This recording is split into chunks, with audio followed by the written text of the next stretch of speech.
Samahan niyo po ako ngayon sa isang lugar na paradise para sa mga anime lover at collector. Papasukin natin ang King's Cave o Wang-no-Dongku o no-Dokutsu dito sa Ginan at ipapakita ko sa inyo ang mga kayamanan sa loob. Hello everyone! Kumusta po kayo? Alan here from Gaijin World. Dito sa may entrance andyan agad yung mga claw machines at gachapon. Sa unahan, may malaking section para sa mga bagong laro at doon sa may bandang kanan yung area para sa trading cards. Okay, pagpasok natin, ito agad ang bubungad sa atin. Wow, ang lawak, ang linis at very welcoming ng atmosphere. Dito sa kanan may mga tables and chairs kung saan pwedeng maglaro ng card games.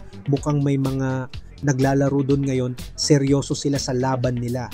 At wow, tingnan nyo to. Dito po yung trading card game area. Parang library ng cards. Lahat naka-display sa mga glass vault, from powerful Yu-Gi-Oh monsters to rare Pokemon holos. Dito mo talaga mararamdaman yung passion ng TCG community. It's the perfect spot to hunt for that missing piece for your deck or even discover a new game to play. Perfect place to kung naghahanap kayo ng specific cards para makumpleto yung deck ninyo o kaya naman gusto nyo lang mag-browse. Okay, iikot tayo ngayon papunta sa game section. Unahin natin ang Nintendo. Puro Switch games, from the latest releases to yung mga classic titles na. Bago at second hand, kumpleto sila kaya may options para sa lahat ng budget. Kung may hinahanap kayong laro na sold out sa iba, malaki ang chance na mahahanap nyo dito. Ayan, may PS4 games din, ang dami pa ring naglalaro niyan. At para sa mga katulad kong medyo old school, ito ang aabangan nyo. Ang retro gaming section para sa mga batang 90s, anong una nyong nilaro? Super Famicom, Nintendo 64? I-comment nyo sa baba, grabe, the nostalgia is real. GameCube, ayan o, pati Sega Saturn, nakabalik ako sa pagkabata. Ang ganda tingnan nung mga console na naka-box pa, parang bago. Alam nyo naman dito sa Japan, pag sinabing second hand, alagang-alaga pa rin. Meron pa silang mga accessories like yung drums para sa Taiko no Tatsujin sa Wii.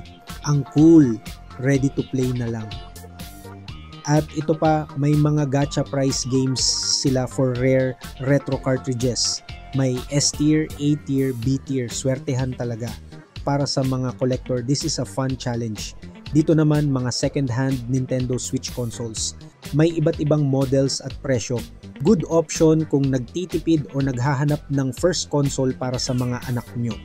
Kompleto din sila sa accessories, mga controllers at kung ano-ano pa para ma-customize nyo yung gaming experience nyo. Dito naman ang PlayStation area. Ang daming PS4 at PS5 games. At tingnan nyo to, may sale pa sila for August. Perfect timing para sa mga gustong mag-hoard ng games o bilhin yung matagal nyo ng gustong laro. At syempre, andito ang mga PS5 units. Naka-display sila, may mga second hand at halos bago pa. Ang presyo naglalaro from 68,000 to 108,000 depende sa model at condition. May mga PSVR headsets at racing wheels din sila for the serious gamers na gustong i-level up ang kanilang immersion. Grabe, para kang nasa museum ng video games. Ayan o, yung Pikachu Nintendo 64, ang cute, isang rare find yan. At dito puro bala na ng mga classic consoles, Famicom, Super Famicom, Game Boy, lahat ng childhood memories nandito. Pwede kang mag-spend ng ilang oras dito, kakahalungkat lang. Ang dami talaga, mahirap mamili. Okay, from the world of gaming, let's cross over to another dimension of Japanese hobbies na alam kong hinihintay ng marami. Ito na mga paps, ang isa sa mga paborito kong section, ang anime figures at gunpla. Ayan, may life-size standee pa to welcome us. Let's see what treasures we can find here. Grabe ang dami. From high grade to master grade, andito lahat. Mga pre-built na at yung bubuin mo pa lang. Tingnan nyo yung mga display case, ang gaganda ng pagkakagawa. Talagang inspiration para sa mga hobbies na katulad ko. You can get a lot of ideas for painting and panel lining here. Hindi lang gunpla, marami pang ibang model kits from other series. At ito, isa sa mga unique features ng King's Cave na gustong gusto ko. Mga price lockers. Para siyang gachapon pero malalaki yung items. Huhulog ka ng coins, pipili ng number at susuwertihin ka sa kung anong laman. It's a game of chance. Tingnan nyo yung mga premyo sa loob. May mga Gundam kits, mga figures, high risk, high reward to, pero sobrang exciting. Dito naman sa display, yung mga sample ng pwedeng mapanalunan. Ang gaganda ng mga to, may mga Zaku at iba pang classic mobile suits na talagang collectible. Ang daming lockers, buong pader puro ganito, talagang nakaka-addict mag-try, baka dito nyo makuha yung AIL nyo. Bawat locker may number, so pipili ka talaga. Parang treasure hunting, kailangan mo ng good luck charm dito. Meron din silang mga Ichiban Kuji prices dito. Yung mga A price, yan yung mga rare at pinaka-valuable. Okay, lipat tayo sa gadget section. Dito, mga pre-owned iPads at iPhones. Maayos pa yung condition at yung presyo mas mababa compared sa brand new. Isang practical tip para sa mga kababayan natin dito na naghahanap ng budget-friendly na gadgets, laging i-check yung condition at warranty. Pagkatapos ng gadgets, heto pa, mas malawak na area ng kung ano-anong items. May mga household goods, beauty products at pagkain pa. Sobrang diverse ng tinda nila. Parang combination ng hobby shop at Don Quixote. Tong lugar na to, pwede kang mamili ng snacks habang naghahanap ng figures. Dito naman, balik tayo sa anime merch. Mga keychains, acrylic stands, clear files, lahat ng klase ng anime goods andito. Ito yung mga perfect na maliliit na items pang dagdag sa collection. Perfect to para sa mga naghahanap ng pasalubong or pangregalo sa mga kaibigan na anime fans din. Hindi mabigat sa bulsa. At para sa mga Dragon Ball fans, may sarili silang section dito. From Super Saiyan Goku to Ayan, si Gogeta at Cell.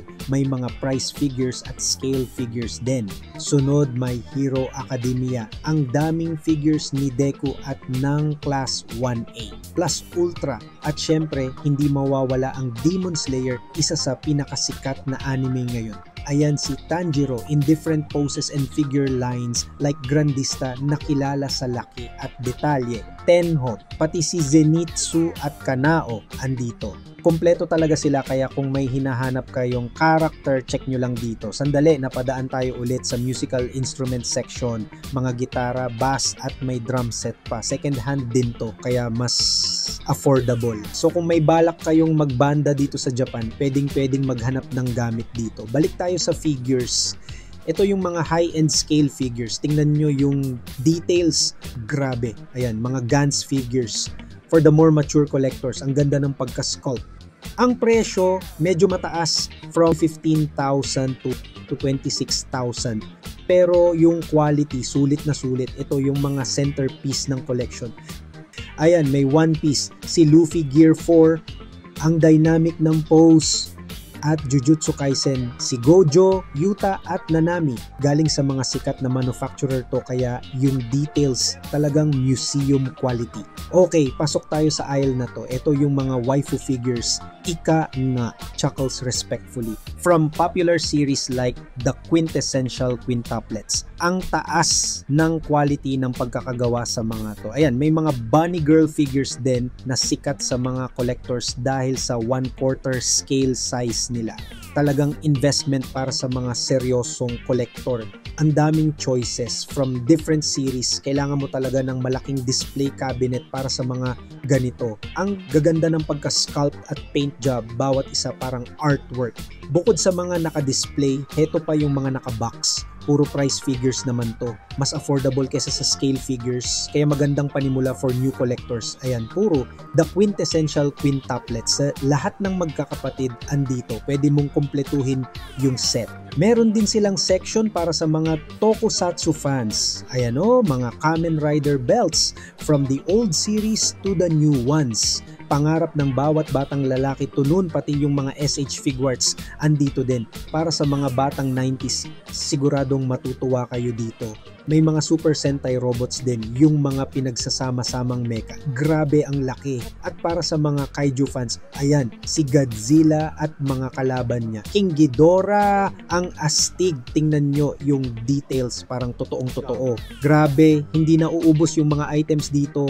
Bawat sulok, may makikita kang bago. Parang isang buong araw, hindi sapat para makita lahat. Dito, mga wall scrolls at iba pang character goods. Perfect pang dekorasyon sa kwarto para ipakita makita kung sino ang best girl or best boy mo. Balikan natin saglit yung gadget section. Isang tip mga paps, pagbibili ng second-hand gadgets dito sa Japan, hanapin nyo yung condition rating. Ayan o, condition, very good. Malaking bagay yan. Isang iPad Pro 12.9 inch, 6th gen na may 512GB. Magandang deal to for a high-spec tablet. For work or school, napaka-useful nito. Okay, last look dito sa may arcade area bago tayo lumabas. Marami pa silang gachapon at prize games dito kaya pwede pa kayong mag-try ng luck nyo bago umuwi. Ayan mga paps, nakalabas na tayo.